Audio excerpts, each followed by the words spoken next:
I am ready.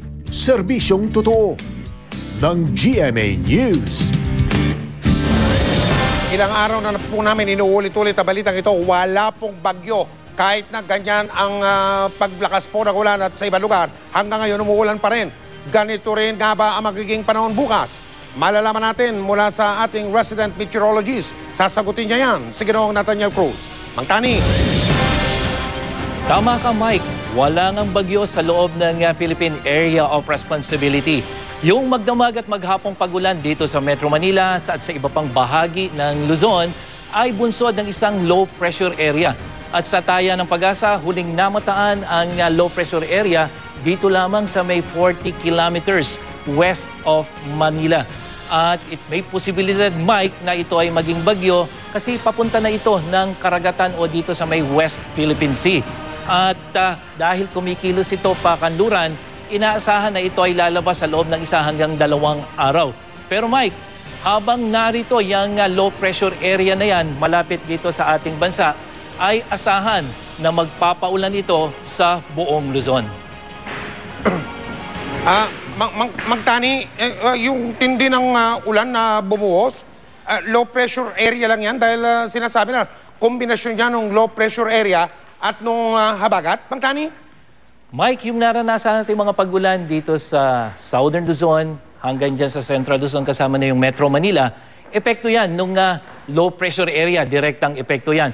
Pero mapapansin mo, may kaulapan pa rin na umiiral dito sa may Western Visayas kasama yung Palawan at dito sa may Mindoro.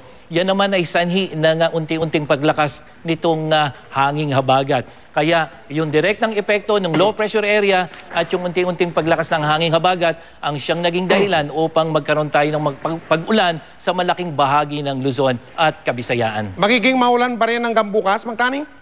Mike, dito sa ating rainfall forecast, tingnan natin. Una muna, yung pong oras na yan na nagbabago. Kada oras makikita po natin na nagbabago yung ating kulay. So yung kulay green, Mike, yung kulay pula at yung kulay dilaw, ibig sabihin yan may mga pag-ulan. So hanggang bukas ng umaga, nakatakip yung kulay green dito sa Central at Southern Luzon, kaya po may posibilidad ng pag-ulan. At gagalawin natin yan, magpapatuloy yung pag-ulan sa mga susunod na oras hanggang alas 12 ng tanghali, Mike. Kulay green dito sa Metro Manila at ibang bahagi ng Luzon. Kaya ibig sabihin po niyan, tuloy-tuloy yung pag-ulan. Pero mapapansin mo, Mike, meron ditong kulay pula at kulay dilaw dito sa may West Philippine Sea. Yan yung epekto ng paglakas ng hanging habagat. Kaya mula alas 12 ng tanghali hanggang sa gabi bukas, Mike, tuloy-tuloy yung pag-ulan kasama na ang Metro Manila at ibang bahagi ng Luzon. Samantala, silipin naman natin ang magiging lagay ng panahon bukas, hindi lamang po dito sa Northern Luzon, kung hindi sa ibang bahagi pa ng Luzon. Tuloy-tuloy yung pag-ulan, katulad dyan sa Baguio, dito sa may Cabanatuan at Clark, at gayon din dito sa Southern Luzon na kung saan ang mga pag-ulan ay mararamdaman, kasama na po ang Metro Manila, dyan sa may Mindoro hanggang dyan sa Bicol Region. At kung titingnan naman natin ang panahon dito sa Metro Manila, mataas na ang posibilidad ng pag-ulan umaga pa lamang at lalong tataas yan pagdating ng tanghali, 90% hanggang sa gumabi, Mike, mataas ang posibilidad ng pag-ulan. Kaya po muli paalala sa ating mga kapuso, huwag ninyo pong kalimutan ang inyong payong, kapote at bota. At magiging maulan din sa ibang bahagi ng Kabisayaan, kalat-kalat na dagliang pag-ulan at pagkulog-pagkidlat ang ating inaasahan. Hanggang sa Mindanao, Mike, tuloy-tuloy din yung mga pag-ulan katulad yan sa Davao, dyan sa may Kidapawan. Kaya po, muli, pinapaalalahanan natin yung ating mga kababayan na maging maingat dahil dito sa mga pag-ulan. Mike, kahapon may nabanggit tayong isang low pressure area dito sa may bahagi ng Caroline Islands o dito sa may Micronesia.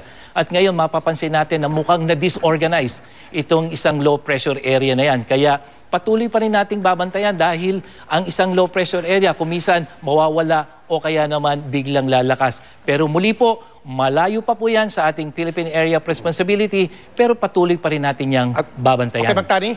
Yes, Mike. Mang Tani, isa pang tanong, ihihirit pa ako ng isa pang tanong. Sabi nyo, patuloy yung pinakita yung kulay berde kanina na map sa mapa. Sabi nyo na magiging maulan pa rin hanggang bukas. Yung lakas ba ng ulan o yung dami ng ulan magiging kaparehas din nung ulan kaninang madaling araw Dahil siguro alam niyo na yung tinutukoy ko rito, yung posibilidad na magkaroon na naman ng mga pagbaha tulad na nangyari kanina at yung pangangailangan na magsuspindi ng mga klase. Mang Tani. Mike, kung titingnan natin, yung kulay pula, yan yung mas malakas kesa dito sa green. Apo. At yung kulay pula na yan, nandito na sa may bahagi ng Zambales. Kasi ito ay tangay-tangay nung papalayong low pressure area.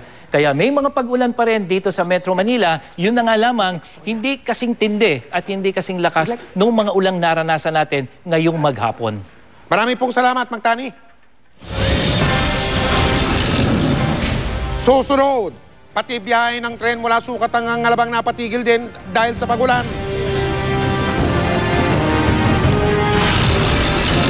Batang 7 taong gulang sa Pangasinan, ginahasa o mano ng isang binatilyo. Sa Pangasinan pa rin, 5 aso na sagip bago katayin.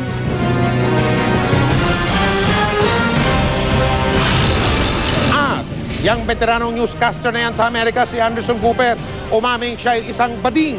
Tututukan natin sa magpapatuloy ng 24 oras.